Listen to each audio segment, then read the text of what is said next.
Welcome to the Inspiration Contagion podcast, where we spread inspiration one story at a time.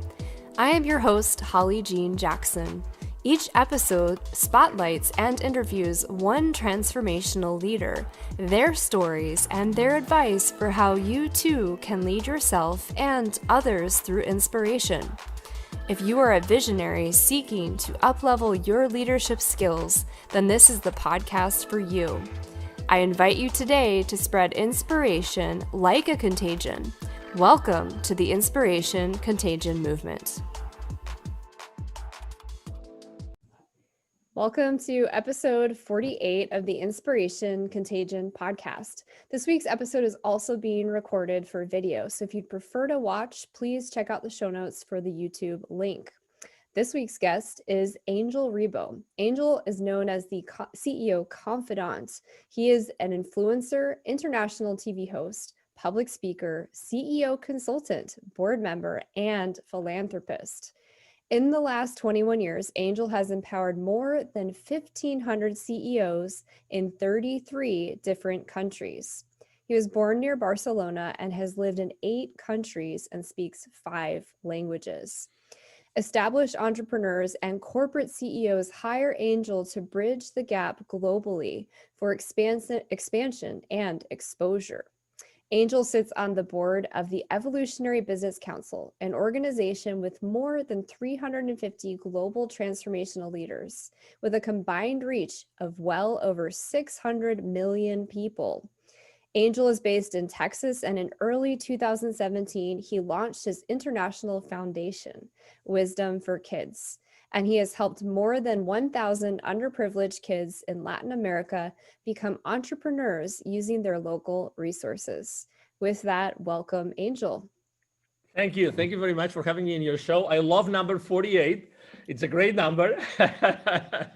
It is a good number. And I feel like your name is really appropriate. That's amazing, the incredible impact you've had, especially in children's lives. So thank you. You're like, they're Angel. That's incredible. Thank you. I have to say that probably my 3 kids have been a great school for me. Really, being really honest, I have a 20, a 12, and a 10, and they have really been, and they continue to be a great school for me. But thank you. Obviously, thank you very much for having me, for your nice words, and to everybody who's listening to us today, Holly. Yeah, absolutely. And I was hoping you could just tell our listeners a little bit more about who you are and your background. Thank you. Yes, I think you've described very well what I do, so I'm going to say something different with your permission. So I consider myself someone who is here really to connect the unconnected. I think that there's a lot of people that have lost their connection, socially speaking, and I think that probably for the last, right now it's January. I think I know that this is going to air in March, so it's going to be probably now March when you listen to this. But it's been over a year already that a lot of people really think that believe that they have lost the connection. They have lost the connection to friends, to themselves, to some relatives, to a lot of different people. So I consider myself a connector of the unconnected. That's why exposure has been always for me very important, not for the sake of, a lot of people know who I am. No, just because of what I do. And I think that your exposure is only as good as what you do with it. I always, thrive, and obviously this is a great place to be, Holly, thank you, to increase my exposure. But, as far as I'm able to use that exposure to connect the unconnected. So that's why, someone who had worked for so many large corporations, who helping them to accelerate the growth of their businesses, reaching out to all this, the top layer of those companies, and being able to connect them, my experience and my entrepreneurship, humbly, my entrepreneurship skills to help the most underprivileged. That's been a blessing. And why Latin America? Because I lived in Latin America for 10 years and I worked there for almost 15 years. And we're talking about just there, like 81 million kids that were in poverty there in 2012. So that's basically me. I think that connecting the unconnected is a very nice way I like to explain, to explain what I do in this world. I love that. And I have to say personally, this past year, while face-to-face connection has been much lower, I have never felt more connected to people in the world than this past year. I have met through my podcast and through just LinkedIn, just connections, more people that I've become close friends with or collaborators with than I have in years or decades. But I like what you're saying. There are people that are very disconnected right now. They might not have access to technology, and that's extremely difficult to navigate during COVID. So I'm glad to hear that you're working with people to connect them. Yes, thank you. And as you know, my work is done. I'm mostly on LinkedIn, and I'm all on all social media outlets. But I'm there, and because I really like to link myself and my business and my purpose and my inspiration with people. And when I was talking to our volunteers in the field, our Wisdom for Kids volunteer, which is my international foundation, throughout this year, I mean, they were all saying the same thing. We can't see the kids. We can't see the kids. We've lost that possibility to be around them because obviously of all the restrictions that are now in place. And we can't wait to see them again. We can't wait to be there with them, to inspire them, to help them become entrepreneurs, to help them be better people in their lives, to be, these change makers in their communities. Which is at the end of the day, entrepreneur is someone that really changes their community. And you very well said that. Now we are really blessed because we have been able to increase our connections throughout this time, probably because we said, okay, so regardless of what's happening around us, that's what we stand up for. That's what we are here to do. And we're going to do it no matter what, and it's awesome because probably that's made many of us to bloom and to go for strategies that maybe we didn't think of before. So I think it's a great time that we're living. Yeah, absolutely. It's definitely a super interesting time to be alive. It's kind of like this big experiment that we're not really sure how it's going to end up, but that's the whole point. So Angel, I always like to ask everyone who comes on the show, what makes you such an inspirational leader? Or in other words, what's your secret sauce? Well, thank you. Thank you for saying that. I would say that my inspiration comes from really my essence, and it comes from what I do every single day, right? It comes from what I say to every single podcast host, or what I say to my employees or to my family members every single day. I think that I have been blessed of having a great life and working internationally in so many countries and doing so many things. And I think that everything that I had to learn from all those cultures and from all the people I've been dealing with, I mean, behind all those 1,500 companies and business leaders, there's obviously a lot of teams of a lot of people. There's a lot of people in my own teams throughout my life that have helped me to do that. So I think that it's my experience in my life that has allowed me to be who I am, and being able to make decisions, important decisions in difficult times in my life. I think that everything has made me someone unique. But let me tell you something. I don't think that I'm more unique than anybody else that is listening to us. Maybe the only difference is that, I have taken action and you have taken action. My favorite mantra is take imperfect action now. Take imperfect action now. I think that the people listening to us right now, they already have inside of them that unique experience. They have had this unique life. They have done those unique things. And there's a lot of people out there that they need their inspiration. They need their experience. They need their expertise and their knowledge. It's up to them if they take action or not. So again, I think that we all can inspire someone. I always think that every time I'm on an interview, there's someone that is going to listen to this, conversation between Holly and myself, and we'll learn something. And just if there's only one person today that likes the message and likes what we're talking about, oh my God, that's amazing, because we've been able to change the life of that person forever. That's the beauty of having those conversations. And that's why I think that having conversations is so important. Let me add something that I just saw this morning on LinkedIn. As you know, the consumption of podcast content has increased dramatically since last year. Well, when as you said it very well, when this experiment started, right? So, and the headline was something like, podcast, is not the right way to make money. That was literally, and it was the number one news on LinkedIn this morning. I think it was this morning or yesterday. And I was thinking to myself, yes, but I think that you're missing the point here, which is, what about the inspiration? What about those lives that all these podcast hosts and shows, are being exposed to, all these people that are listening to those conversations, and they might take action after listening to all those conversations. So so then the question is, how do you measure wealth? And I think that if we are able to contribute all of our, all the millions of guests and hosts in all the, podcast shows in the world, if we're able to contribute to changing this world somehow, oh my God, how much wealth it is, and it is going to be generated. Yeah, that's really an interesting perspective. And I mean, I agree. I think it's difficult to monetize a podcast unless you're in the top, 50 or 100 of Apple Podcasts, and that's very difficult to do.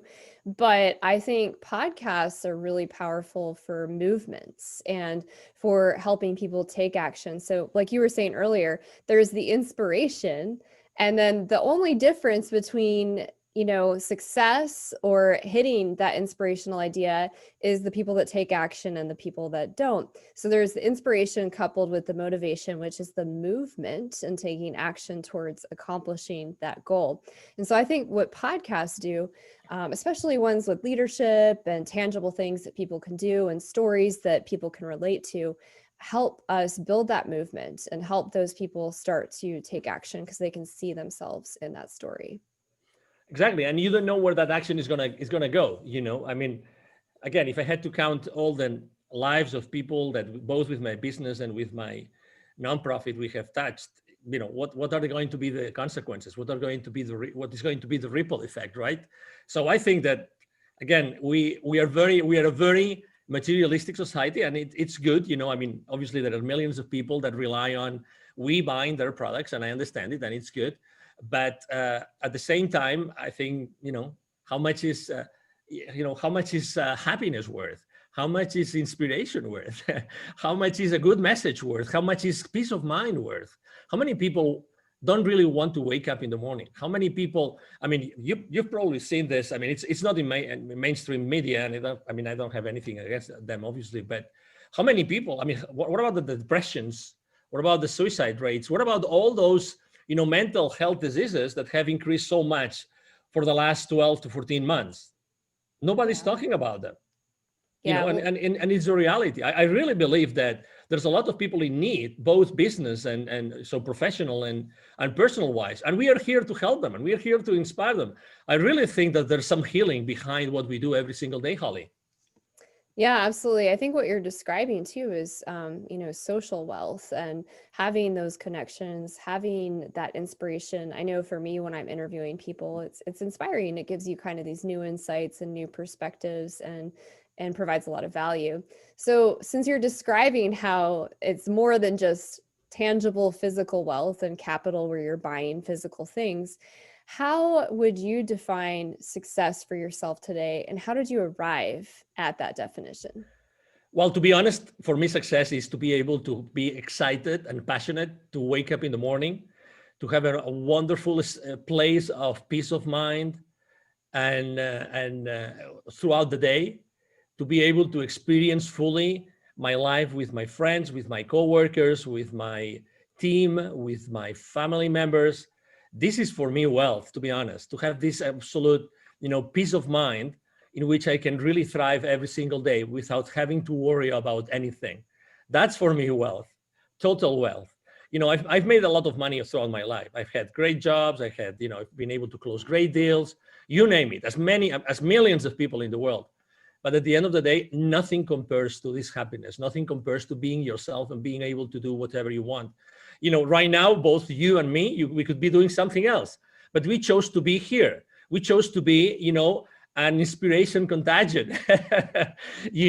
That's what we chose to do. And we do it really, because we really believe in the mission that we have behind us. And that's more important. So I'm able to do this because, I really believe I'm wealthy because I'm able to do this. I'm able to set up this appointment with you and have this conversation with you. And really being able to choose every single moment in my life to choose what I'm going to do with it, what I'm going to do with my time. That's real wealth for me. Yeah, I love that. And I guess my follow-up question to that would be for people that might be listening and they're saying to themselves, great, but it kind of requires some of that actual cash wealth in order for me to have the freedom to choose and select how I spend my time. So I would share with them first, and then I'll have you respond. I find that it's really important when we don't have that external validation of, income. We haven't hit the, goal that we're trying to achieve. We haven't hit the next level in corporate America, whatever that next goal is. It's so important that we choose in the moment to be happy. We can choose to have a good perspective and enjoy the journey. But I also want to hear what you would say to people that are still struggling financially, and so they don't have as much freedom to make those choices. Number one, I've been there. Okay, believe it or not, I've been there. I've been struggling financially myself. So that's the first thing. Second thing, I know a lot of people that have been struggling financially, a lot, like a lot. And guess what? Guess what? You always survive. You always thrive. You always eventually go back to a place of safety. So you have a choice. You have a choice right now. Okay, so keep on digging, keep on focusing on that you don't have, or focusing on what you already have, and focusing on those thoughts, those memories where you already were thriving and you were happy and you had everything that you wanted. You know, get really stuck on those thoughts as opposed to what you're feeling that could happen, what you are, fearing or fearful of what might happen in the future, right? So the reality is that, there's something in this dimension that we live, whatever you want to call it, okay, that has our back. It's a reality, regardless of what we're going through right now. We will eventually thrive, we will eventually succeed, we will eventually be in the right place. So instead of thinking that the worst is going to happen and you're going to lose your house and you will have to move out and you will lose your vehicles and you name it, why don't you think that everything is going to be all right? And everything is going to be all right because you've already been in many, many, many different instances in your life in which you're going to be all right. So, I myself believe that at some point, I don't believe that when we die, everything is done and terminated and there's nothing after that. I don't believe that. I personally think that, we decided at some point of our existence to come back here. It was our choice. It was my choice to decide to come here. And you know what? I chose to come because there was something that I was going to leave, that it was going to be maybe not something that I really liked, but I was going to be able to thrive and to go through it. It doesn't matter. So I heard someone said one time that you are only the things that are thrown at you are only thrown at you because you are able to cope with them. Because you are able to cope with them. Obviously, we always have free will to accept them or not, right? But we always can cope with them. So it's just, it's just an exercise. It's just an experiment, how we deal with them. But we have this choice. So my advice, if I may, to you would be, embrace that choice, embrace that challenge, and focus your energy completely of going out of that place where you are now. And you will, because you have always succeeded in doing it. Really, I know it's difficult. I know there's a lot of fear out there. There's a lot of uncertainty. Regardless, you will make it happen. You will succeed. You will really, really, really go to the other side of the tunnel that you might think that you are in right now. Yeah, I love that. And I have a lot of clients this past year and from 2020 that had so many challenges personally, professionally, spiritually, mentally, like you name it. And I'm sure you have the same experience, Angel. And I just keep reminding them, like, okay, well, what are you learning right now during these challenges? And okay, cool. So from that lesson, how can you apply that to helping your customers? Because they're probably going through the same thing. And that's where the light bulb starts going off is, oh, well, wait a second, this isn't happening to me. It's probably happening for me, which is really difficult when you're in the middle of a challenge or an obstacle to see the silver lining or the lesson behind it. But it is really an important shift in perspective. And I also like the reminder of not focusing on the fear and not going down the should have, could have, what if train, and instead focusing on what you're grateful for today. Those are really, really great pointers. Yes. And, obviously what's happening right now in the world is global, right? It's 7.5 billion people going through the same thing, right? At certain different levels of restrictions, different levels of, lifestyles. I mean, but it's happening globally. So you are one of the heroes, literally, you're one of the heroes that have been given the chance to live this. And some people might say right now, oh my God, Angel is crazy. It's crazy. We are heroes and we're living this, and this virus and these vaccines and these restrictions and so many business owners shutting down their businesses and everything. Well, believe it or not, we are being given this. What do we do? You said it very well. It's happening for us. So this is an opportunity for us to think differently about how to deal with our lives, with our professional careers, and with our clients, and with everybody around us. Really, this is a blessing. This is a blessing. It doesn't look like it's a blessing because, again, I think that, and we haven't mentioned this today, but I think that we have to recover our power and our energy. Don't pay so much attention to what's going on around you. Don't go really, because if you want to be X number of hours in front of your TV set and listening to news or reading to news on social media, it's up to you. You can do it, but don't allow that to take the power, your personal power, away from you. It's you. Nobody should be taking that power away. And that power you can use for whatever you want in your life. You can still create wonderful things. You can still, try to focus on, those videos, those pictures, those photos from those trips, all those things that really inspire you and take you to this very nice place, mentally and intellectually. Do that instead. But again, recover your own power. Recover your own power. Don't allow anybody, nor any institution, nobody, to take that power away from you. It's extremely important. And it's still, of course, and that's one of the mistakes I made when I started my entrepreneurial career, is ask for help. Ask for help. If you think that someone can help you because you are struggling, hey, there's nothing that's going to recover. It's going to give you back your time, the time lost. Have someone help you. Have someone help you in that journey. Someone from the outside that might be able to help you, to give you some clues, so you go back to a place where you feel much comfortable and you feel that you are thriving back again. Ask for help. We all have money. We are fearful of losing all of our money. Of course, we've been for years saving it. I'm there with you, but still, time doesn't come back. So use your time wisely and use your resources wisely to go back on track, and use your time, wisely. Yeah, that's a good point. And I think a lot of people think that they're failures when they ask for support or they ask for help.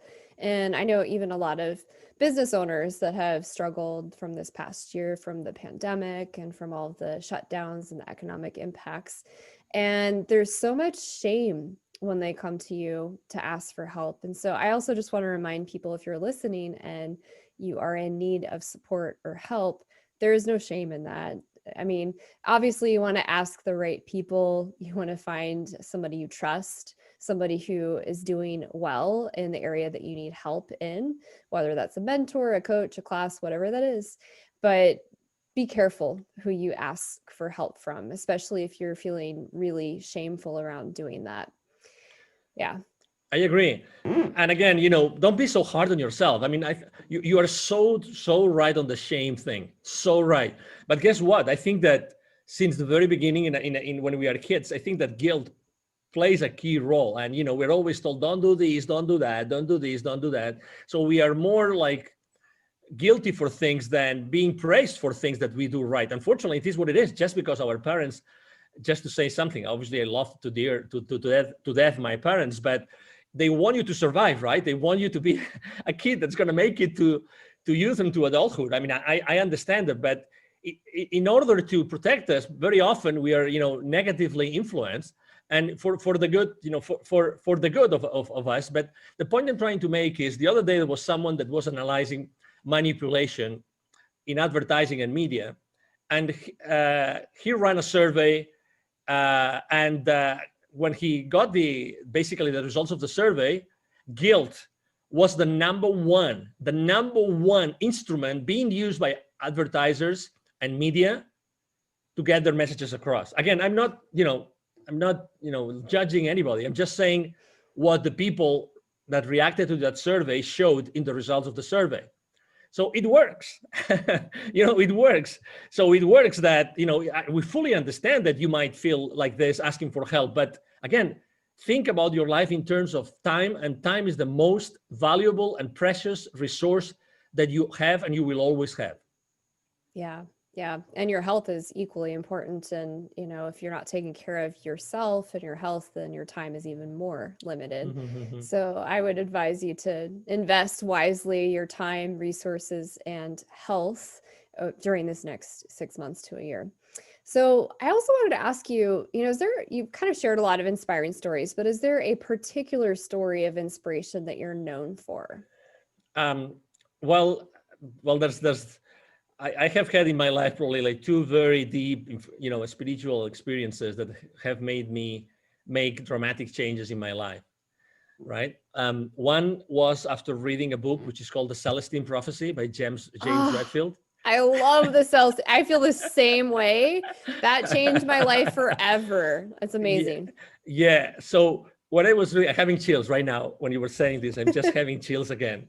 So when I was reading that book, I said, oh my God, I should have read this book like when I was in elementary school. That's me. I mean, that's how I perceive the world. That's what really everything is about in this, whatever it is that we live in. So I remember I was living in the UK at that time, and they gave me this book. And I finished reading that book, and I was in a specific place. It was in a holiday resort in Cuba, the second in a villa, a very nice place, blah, blah, blah, whatever. But when I finished reading that book, I turned the page and I had this incredible rush of energy for the first time in my life. And I didn't know what it was, but everything that I had read in that book, I mean, for the ones that haven't read it, it's about, a series of scrolls from the Amazonian forest of Peru, and, amazing things about those scrolls. And it's just amazing the way it's being explained. James Redfield is a genius. So when I finished reading that, I said, oh my God, I have to do something with my life. And I decided at that point, it was February, beginning of March in 2001, I had to move from Europe to Latin America. I went back to Europe, and all my bosses said, you're crazy. You want to go to Latin America? Really? You mean you want to go from London? Great position, great future, great career, great salary, everything. You want to go to the third world country? You're crazy. And I said, yes, why not? Why not? Oh my God, my life changed forever. And that was the first time. And again, it was a book. So again, books is something that I think that we have forgotten. Now that everybody, is trying to say, no, anything is justifiable, and you can find anything on any website, and that is supposed to be truth just because it's on a website. Go back to the books.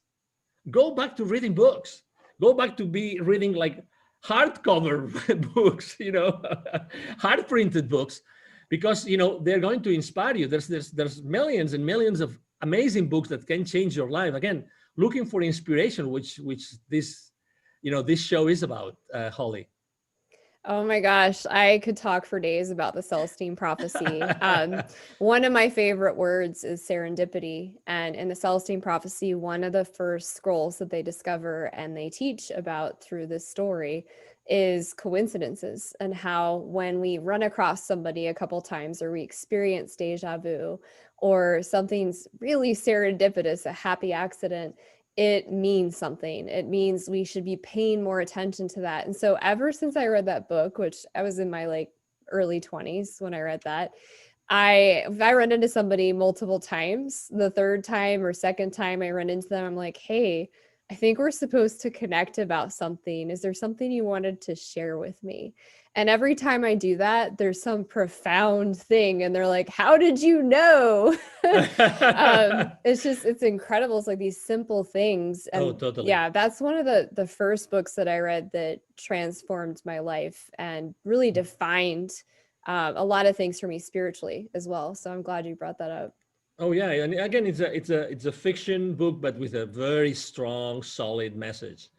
And there are more books out there, but this one, I mean, it's just the one I remember in my childhood. Maybe another one that I don't know if I will be able to translate it the name in Spanish. It's from Richard Bach. Richard Bach. Excuse me, into English. The name of the is Johann Sebastian Siegel. That's the name of Yeah, the. I have read that. Okay, good. You see? Yeah. And well, let me tell you, by the way, to the audience, Holly and I, it's the first time ever we speak just a few minutes before this show. So no wonder why we had to do this show together, right, Holly? Yeah, no, there's a lot of serendipity. I feel like we could probably have like a whole podcast just on books to read, but anyways, I digress. Yeah, that's another nice book. I mean, different obviously, but I mean, if I had to recommend one only book to anybody, it would be The Celestine Prophecy by James Redfield. Yeah, that's my top recommendation too. The interesting thing about it is sometimes something that is fictional, and I'm putting that on in air quotes for those of you that are listening, rings so true. Like the message behind it, you just cannot argue. And that might sound crazy to some people, but I don't know. There's just certain messages that I think they reach us at the core, at the energetic level, and we just know that they're true, and it transforms our life in some way. So that's pretty exciting. Yes. That's an inspiring story. So you identified as a storyteller leader, and I wanted to ask, do you believe that using stories to inspire and lead is important?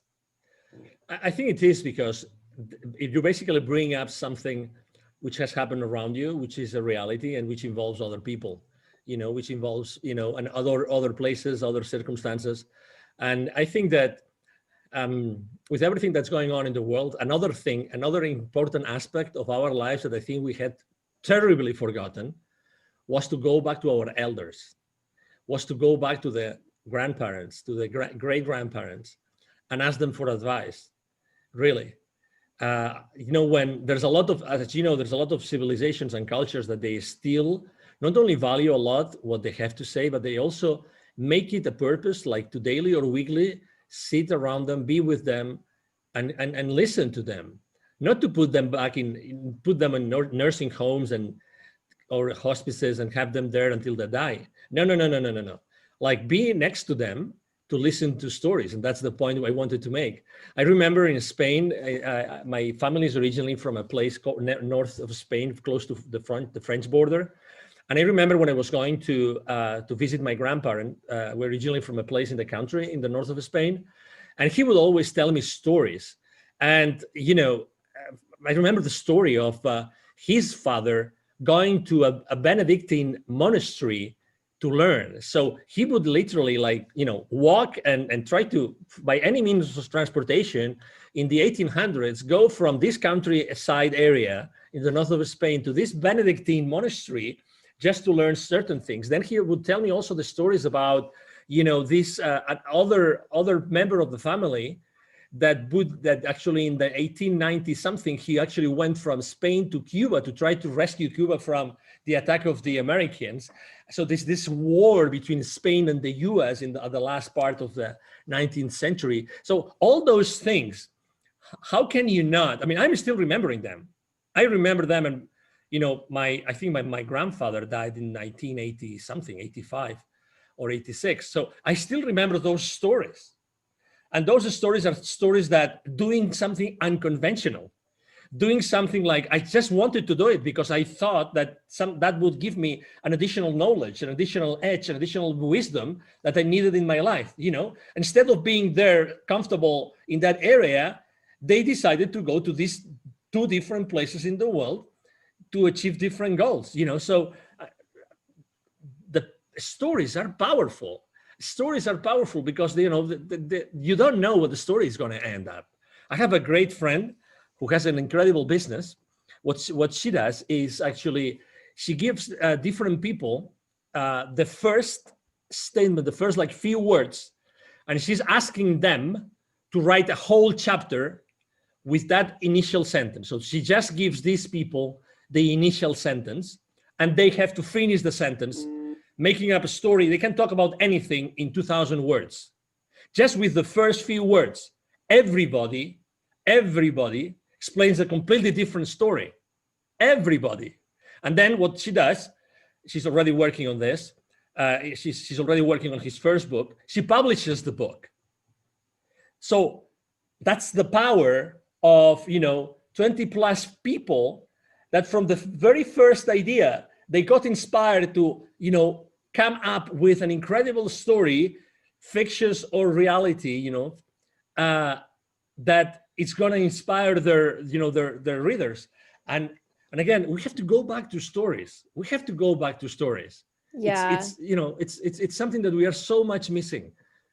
Well, and I think that's why podcasting has become so popular, is because if you go back to caveman times, we had more long form dialogue. And because we're so disconnected from this experience of the pandemic, people are being drawn to the long form discussions, which is what podcasting is really about.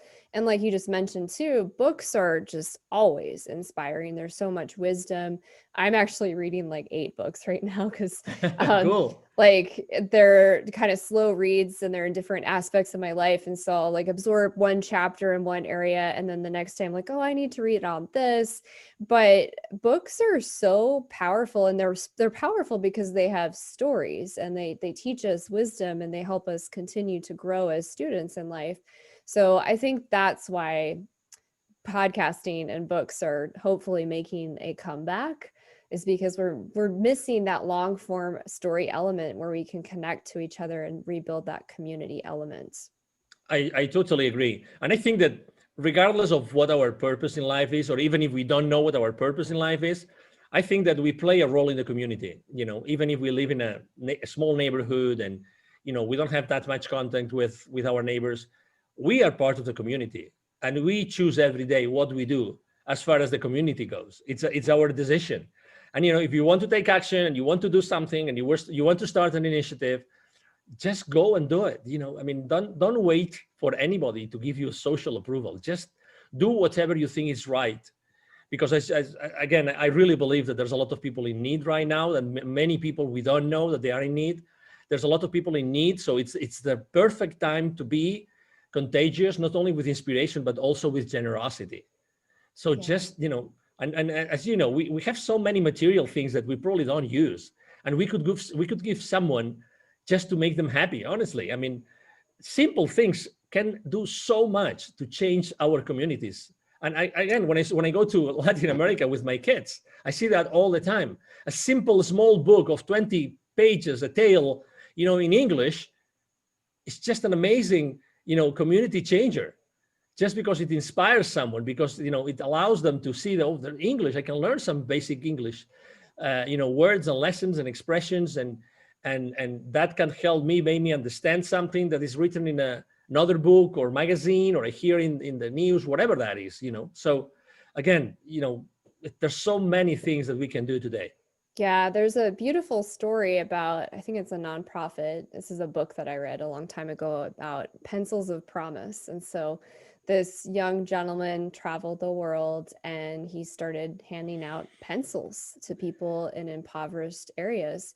And these children were just so overcome by having a pencil, because it opened their world up, because they didn't have the ability to write anything. So simple things like that. But even further than the physical things you can give, for people that are listening and you've figured out a solution to something.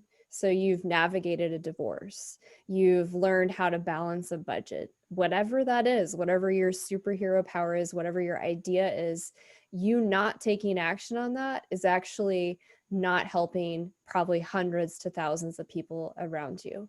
So instead of letting fear run your, agenda and not taking action because you're afraid you'll fail, think about all the people you could be helping transform their lives. Exactly. And it's your decision. I remember one of the questions I asked myself before creating Wisdom for Kids was, if it's not me, who's going to do it? Who's going to be connecting this, underprivileged 81 million kids to the people that are totally connected and are part of the economy, and they are not? Who is going to do it? Who can do something about it? And the response was, well, probably me. So why not? Why not? Why not doing it now? So, that really helped me a lot. The why not is is an expression I use a lot. So I think I like it a lot. Well, and after the podcast, you'll have to remind me because I have some goals around a nonprofit for children. And I know a few other people I've interviewed on the Awesome. podcast and met that are doing different things around nonprofits for children. So I think we should probably connect on that separately. Absolutely. Another question I wanted to ask you is, how do you mentor and teach and lead through stories? Can you share a couple examples? Yes. So obviously I like to conduct myself with the people I serve through questions. I think questions are very powerful. I think questions allow you to put yourself and to put the people around you in a different place in their mind. I think that perception is reality, regardless of my efforts to change Holly's perception about something. Your perception is your reality, and my perception is my reality. And it's the same thing with my mentees, my coachees, and the people I help with my consulting. So I like to ask questions. And I think that most of the answers are inside of them, but I ask questions. So whenever I'm asking questions, and there's something that they say or they refer to that gives me the possibility to use one of the questions, one of the stories, one of the things I've lived in my life, then I use it as a part of the reality that already existed, that was already created, that was related to what that person wants to do or wished that he or she was doing today. So I think that, thank God I've been given the possibility to be able to make those connections while I'm talking to people. It's like when we are having this conversation, there's many different styles of podcast hosts, right?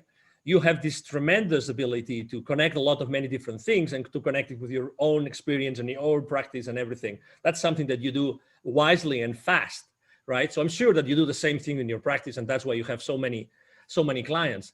So I think that this is an ability that not everybody has, but we have to consistently ask questions so we actually go inside that person and we really get to know that person genuinely in order to be able to help them.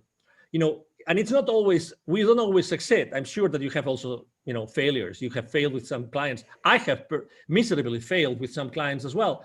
But, that was a very important learning lesson for me. And what did I do? I learned from that lesson and I made sure that wouldn't happen again, obviously.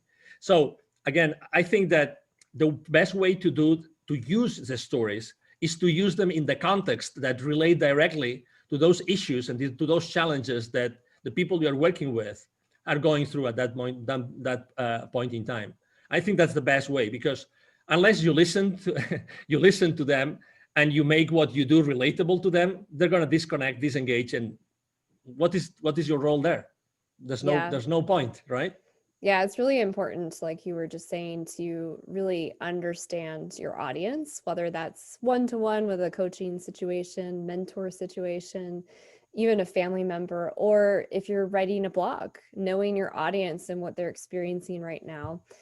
For business owners that are listening today and they're trying to upscale, up-level their leadership skills in this area, listen to your clients. What is the consistent theme that you're hearing? Write a blog on that, do a video posting on that, and share a story that might help them shift their perspective. Like you said, you can't force someone to shift their perspective, but you can use stories so that they can see themselves in that story and perhaps shift their perspective to a more positive standpoint versus fear-based.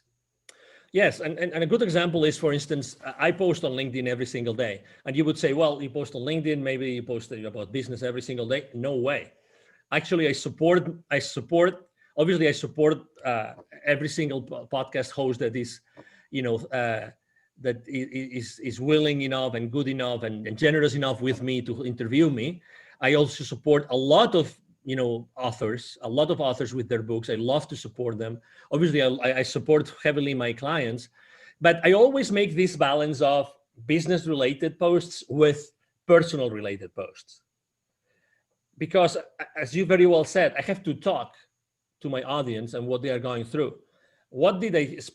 Probably one of the subject matters that I wrote the most last year, it wasn't about working remote. It wasn't about working from home. It was building bridges. In 2020, it was building bridges, and the second most frequent subject matter on my post was give me a break. Give me a break. Those were the two most important things. Are they related to business? Well, obviously, who didn't want a break last year? You tell me. Who didn't want a break? I think I posted in a couple of months, I posted 5 times about giving me a break from different perspectives. Who doesn't need a break? Who hasn't thought at some point, I would love to wake up in the morning tomorrow and the news are totally different. They're totally changed. Something happened in the world, in the split of a second, in the snap of a finger, something happened that, everything is going back to normal, right? So that's why I think that it's very important, to your point, to listen to your audience, to be very specific about your audience, and to talk to them consistently. Well, and I love that you're also recognizing, because you're in the business space, how important it is to talk to your audience about the personal side, because how we do one thing is how we do everything. And so business owners are people. And guess what? This past year, they had a lot of personal challenges. So I love that you were talking to them about give me a break, because yes, let's be real. I would love if anybody's listening to this that did not need a break in 2021 and 2020, please send me an email, because I'd love to hear your story, because that's just hard for me to fathom at this point. I found myself last year needing a lot of breaks, and it wasn't that I wasn't doing a lot. In fact, I felt like I was doing more to be of service to people that needed things, and they were free. And then also to pivot so much in my business because of everything that happened economically. And that's exhausting. So it's really, really important, if you're listening and you're feeling burnt out, take a break. Take an hour vacation, a 1-day vacation, a weekend where you unplug and stop obsessing about what's wrong in your business, what's not going right, and just be with your family and be grateful. I guarantee when you come back, you're going to have new ideas and probably a lot more energy to tackle the problem. Yes, we all need a break. The ones that haven't had a break yet, we all need a break. Take a break. The world will carry on without you. So, again, don't worry about the future and again, going back to the beginning of the conversation, right? So you choose what you do with your mind and where you focus your energy. You choose to do that. And I hope that, you had a little bit more of inspiration to probably look at somewhere else and focus your energy on doing something else. It's really your choice, even though it looks that it's not sometimes. Yeah. And to really bring that home for people, I'm curious, is there an example from this past year working with a client, you don't have to share names or specifics, of how you mentored them through almost getting to a breakdown and taking a break?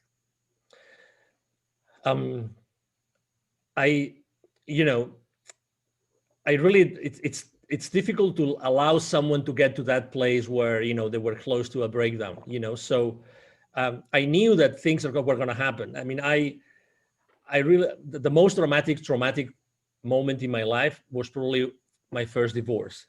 So I could teach probably someone how to go over a divorce from a male's perspective. Okay. Because again, everybody has their own story, but this is important for me, because I think that when there is a loss of any kind, and last year I think that loss is a good example.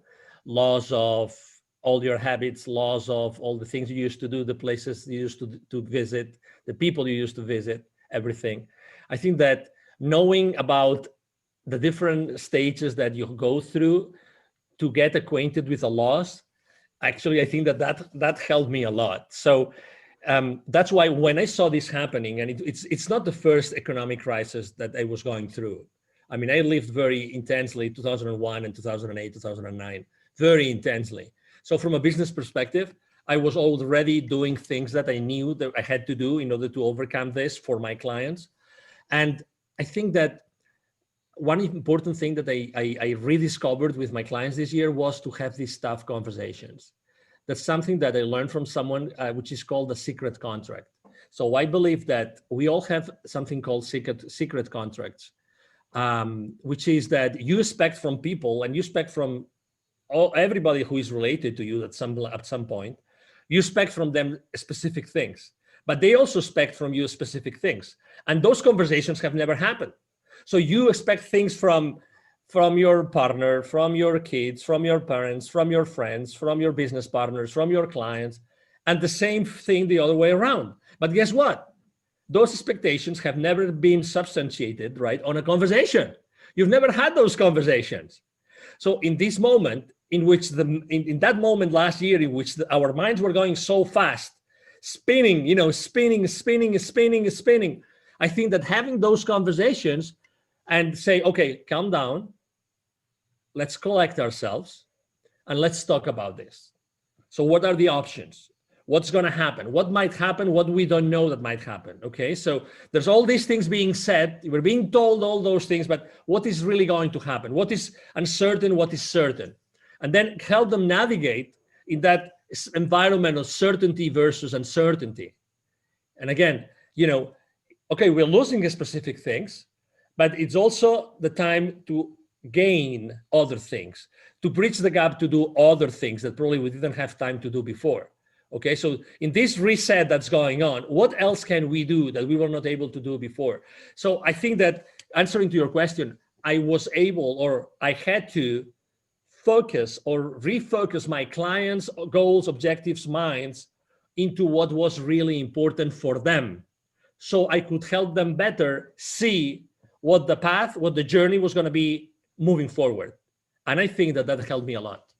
Yeah. And that's a great reminder is when we have these secret contracts and these expectations, oftentimes we are left disappointed and frustrated and in fear because that contract has been broken, and in our mind, it's this sacred contract that we've never spoken out loud. So I imagine a lot of people, especially people that are sheltering in place at home with kids, and maybe their relationship was already a little rocky. This is making those difficult conversations come to the surface faster. I think it's the same thing with business owners that had to pivot a lot to try to survive, or maybe they didn't make it. So yeah, a lot of those difficult conversations are happening, but like you were kind of alluding to, that's also allowing people to see what's most important, which is really great and really insightful so that they can realign their life and their business and where they're headed in this year. Absolutely. Yeah. Yeah, I agree. And again, it's our choice. It's our choice to decide what we want to do.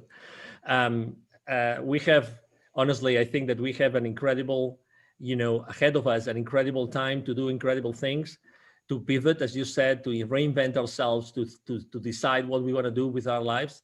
That was a good opportunity for us to decide what we wanted to do, and keep on helping, keep on doing things for the rest of the world, keep on giving back, and it's gonna come back to you. So I don't know. I mean, I like to see the life, from a positive perspective, and I think that we all have this incredible power inside of us, and we can be inspiring everybody every day. Absolutely. Well, this has been great. We're actually going to move on to the lightning round of questions. I am pretty sure I know the answer to your first question. What's your favorite book? Yeah, it's The Celestine Prophecy by James Redfield. Thank you. Excellent. What networking or community group do you love the most? Well, I like very much the Evolutionary Business Council, the one that you mentioned originally, because it's a group of transformational leaders, and we actually have a huge outreach to reach the world, to change the way that the world is doing business today. Excellent. What's the best piece of advice you could share with others today? Take imperfect action now. Excellent. And if you could share one message with the entire world, what would that be? You are an incredible human being, and with an unstoppable, capacity to change the world. Just you inside of you right now. So just please be aware of this and take action, whatever it is. Take an action, even if it's a small, to start, living the rest of your life today. Love that. And what's the legacy you wish to leave behind? Well, a series of examples of, how can we live this world? How can we actually take action in this world every single day and use that energy that we were given when we were born to do good things? as if I'm able to live, good examples of good people that are doing good in their businesses and in their lives, in the millions, I think that will be a very nice legacy. I love that. All right, so Angel, this has been great. Angel's been really generous. He's offering a free gift to our listeners. He has a free 15-minute business consultation. To get that, just go to his LinkedIn page, and that will be in the show notes, the link for that. And you can use the calendar link there to book some time with him. Absolutely. And I don't know about you, but he's pretty inspiring. He's got some pretty good information, so you should check that out. I will also have a link to his website and other social media handles as well in the show notes. Anything else you'd like to add, Angel? No, just thank you very much for allowing me to be here. Thank you to everybody listening to us today. And if I may just share the email address with everybody, you said very well that I am on LinkedIn, very active on LinkedIn every single day. If you want to reach out to me directly, just send me an email. It's very easy. It's angel@angelribo.com. Ribo is my last name, spelled like R-I-B as in boy O. Again, angel@angelribo.com. And I will be very, very glad to respond to your email. I respond, either my team or myself, we will respond to your email. And again, thank you for the opportunity to serve you today. Excellent. Thank you so much, Angel. This has been a wonderful interview. You bet. Thank you. Thank you. So how can Inspiration Contagion help you today? There are 3 ways. Number 1, make sure you subscribe to the podcast on the podcast listener of your choice so that you get newly released weekly interviews with transformational leaders from all around the world. They're going to provide practical, actionable tips for you that you can take and implement today. Number 2, if you have a burning problem or you're having some challenges, but you're not really sure where to start, so go ahead and visit hollyjeanjackson.com/events and find an event online that suits your needs so you can begin exploring and learning more today. Number 3, if you have a specific issue or challenge you're facing today, a burning issue that you need to resolve right now. Perhaps you're trying to build your guilt-free business. Perhaps you're trying to build an online product, or you're facing some challenges with technology in your business. You're trying to scale to that next level. Regardless of what the challenge is, go to hollyjeanjackson.com and then visit the services section and schedule an appointment. I'd love to offer my listeners a complimentary coaching call so we can figure out and get to the bottom of your problem and explore if coaching is a good fit for you. Those are the 3 ways Inspiration Contagion can help you today. Remember, nothing changes without action, so be sure to take action today.